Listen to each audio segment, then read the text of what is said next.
Senator Ted Cruz and Governor John Kasich both dropping out of the presidential race this week, leaving Donald Trump as the presumptive GOP nominee. But not everyone in the party is okay with Trump being the face of Republicans. The nation's highest-ranking elected Republican, Paul Ryan, still has not endorsed Trump. Ryan and Trump are set to hash out the differences sometime this week, but it still might not be enough for Trump. So is there a divide within the GOP, and what can be done to repair it? Is it helping or hurting the Democrats? That's our topic this half hour. We want to hear from you on our Fox 26 Facebook page. You can also weigh in on Twitter. Use the hashtag Fox26forlife.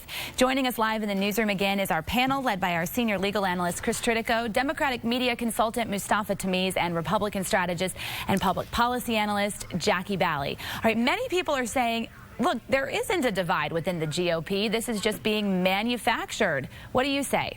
Well, I mean, I don't know how you can say it's being manufactured when you've got, when you watch what's happening right now in the party, and you've got a list, a growing list of Republicans saying they will not vote for Donald Trump. And can we get that up? You've got George H.W. Bush, George W. Bush, Jeb Bush, John McCain, and Mitt Romney, Lindsey Graham, Bob Dole, former Governor George Pataki, just to name a few of the higher profile ones, a whole host of them saying we will not vote for Donald Trump.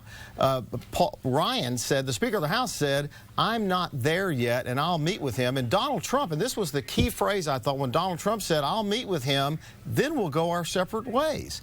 And so he's not even saying, I'm willing to mend this rift with Paul Ryan, the Speaker of the House. And maybe he doesn't care. Maybe he doesn't care to mend the rift. But how does, if he's not willing to mend that rift with Paul Ryan, the highest elected Republican official, how does he pull the party together? A couple of things. Some of those names didn't say they're not voting. They said they're not supporting or endorsing him. There is a difference because I can't see them actually voting for a Democrat.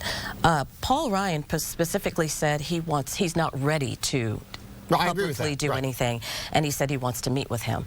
That makes perfect sense to me because he as in Trump is an unknown. We don't know what his policies are. He's new into politics. I actually predict that Paul Ryan will meet with him and then later announce his endorsement. I agree with that. I think that's where this is going. Paul Ryan is a smart politician. He does unify the party, and I think that will be a signal of trying to get the party together. I think Donald Trump is probably saying, well, I am the nominee, so either Republicans are going to get behind me or they're going to vote for Hillary, which is the truth. And I think the reason why people are saying this is manufactured is because we don't even have a contested primary anymore. The Democrats still do. Bernie Sanders is the one saying, I'm not going anywhere. I'm going to have a contested convention. So while we already know who our nominee is, on the other side, that's not the case, but yet people are saying, oh, the Republicans are divided, even though there's still a primary race going on for the Democrats. There's something to be said that Donald Trump really doesn't care if any of the Bushes or Mitt Romney or John McCain even come to this convention because he's not going to win with them. They're really in the past as far as the new Republican Party is concerned. Yeah, and this is the new Republican Party. I mean, in essence, Donald Trump is defining it as very anti-immigrant, and you could just go a whole list of things. I mean, his agenda and the agenda of Speaker Ryan is very different, and this is a part of politics. I think what really shocks people about Donald Trump is not necessarily the policy agenda, but we're a nation of immigrants that was founded on religious freedom, and Donald Trump is basically challenging that. Well, Donald Trump's first wife and third wife are both immigrants, so clearly he's not anti-immigrant. What he said is... when it comes to his wives, he's not. What he said is he's against people who break the law, and people like Mustafa embrace people who break the law. But, I mean, most of us, we have laws for a reason, and I do agree with his anti-illegal immigrant stance. And also, our president has said he is not endorsing Hillary Clinton, and that's his former Secretary of State. Well, he didn't. That's not true. Yes, it is. Well, the primary Yes, it is. He didn't say he would never During the endorse primary. her. You know, it was like, All right, hang on. Let me go to Sally. He She's did. monitoring our social media. Okay, let's head over to Twitter. We have a tweet coming in from Kenny first. Good morning, Kenny. Kenny says, look who refuses to back Trump. They're the establishment who couldn't stand Cruz either. Gemini Gal Molly says, Trump is not the one who divided the party. The GOP establishment did that all on their own when they attacked him.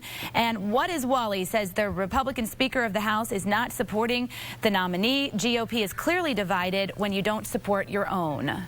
Well, and I think that is the key part of where the rift is between Paul Ryan and Donald Trump, because Paul Ryan is the leading elected official in the Republican Party right now, and that's really where this lies. And I want to get back to what Donald Trump said.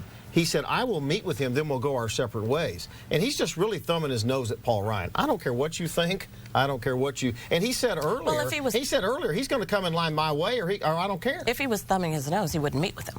The fact that he said he's going to meet with him, and Paul Ryan has extended that visit. As I said earlier, I predict it's going to be an announcement coming shortly after, that he's endorsing Donald Trump. But Donald Trump is correct. He is our nominee. So either Republicans get in line with him or they get in line with Hillary. Yeah, and I think Jackie's right. I mean, this is the Donald Trump's Republican Party now, as the presidential nominee of the two-party system. Right. His agenda becomes a Republican Party agenda, and some Republicans aren't comfortable with it. But whether they're comfortable or not, this is it. Donald Trump is a Republican nominee for the next election. We're almost out of time. Donald Trump has spent the last 3 days, attacking Bill Clinton and as his new attack mode for Hillary Clinton. Is that a good... Well, it's going to be interesting because the Clintons and the Trumps are close friends, or they were. They were prior to this. So this is going to be interesting. Bill Clinton is not the same Bill Clinton when he ran for president. I mean, he went to a meeting with black people and started attacking people for Black Lives Matter. He's been saying things about Hillary's policies. So this is going to... Bill Clinton is his own worst enemy, Is it a good attack to attack his bad times in the White House? Look, we'll see how all this turns out. Right. The challenge, we gotta go. The challenge with this is that this election is tearing this country apart, and Donald Trump's got a lot to do with that. We got to go. So I want to say to you, Sally, and to you, Jackie Belly, Happy Mother's Day. Mustafa and I brought you these beautiful strawberries. I have them right here, just waiting to open the box when we're done. I dipped them. Mustafa drizzled them because he's artsy that way, and so that's for you. Nice Happy job. Mother's Day. Happy Mother's Day, Sally. Thank you. Same to you, Jackie. We'll be back next week, Mustafa. wrapping up the Bye. hottest stories of the week. All right.